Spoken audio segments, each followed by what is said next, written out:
Guys સ્વાગત છે મારા નવા મિની બ્લોગમાં। તો ગાઈસ આજે વ્લોગ દિવસ બનાવવાનો છે 5।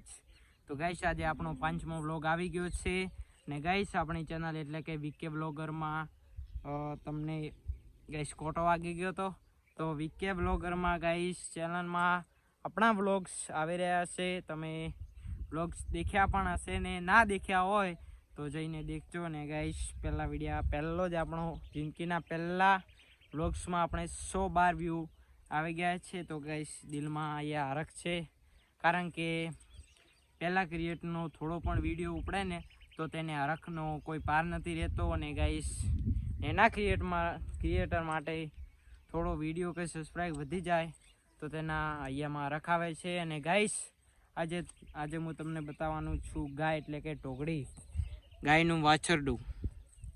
તો ગાઈસ આને 12 મહિને ઉછેરવી પડે છે। જ્યારે આ વિયાય છે ત્યારે મોટી થાય છે અને પછી જ કાપડ રહે છે। ને ગાઈસ આપણે ગૌ માતા એટલે કે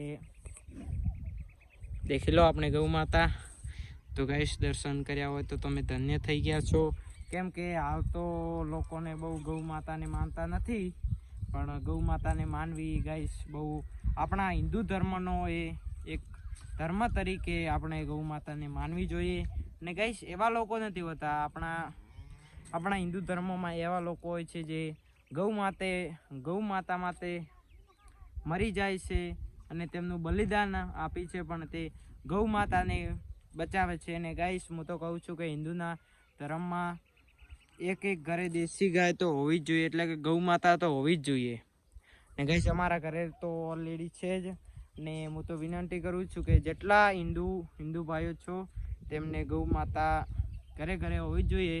સિટીમાં રહેતા હોય એમની અલગ વાત છે, પણ આપણા ગામડામાં ખોટી લાલચ રાખીને શંકરિયા કરતા એક શંકરી ઓછું કરીને એક દેશી ગાય રાખવી એ આપણા માટે બહુ ફરજની વાત છે।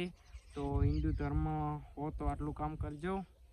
ને ગાઈસ લીમડો આની તો વાત જ ના થાય, કેમ કે ગામડામાં પ્રખ્યાત એટલે કે લીમડો આપણા ગામોમાં લીમડો હોય છે ને હોય જ છે। અને ગાઈસ છે બકરી, ગાઈસ એક બકરી છે એટલે આખો દિવસ મોજ કરે, આખો દિવસ ચારે। ગાઈસ આટલા બેડા ખેતરમાં એક ચાળી જોવા મળે, એક બકરીથી વધારે ગાઈસ અહીંયા કોઈ બકરી નથી। તો હિન્દુઓ તો મારું માનજો, ગૌ માતાની સેવા કરજો અને ગૌ માતા માટે દાન બલિદાન દેજો।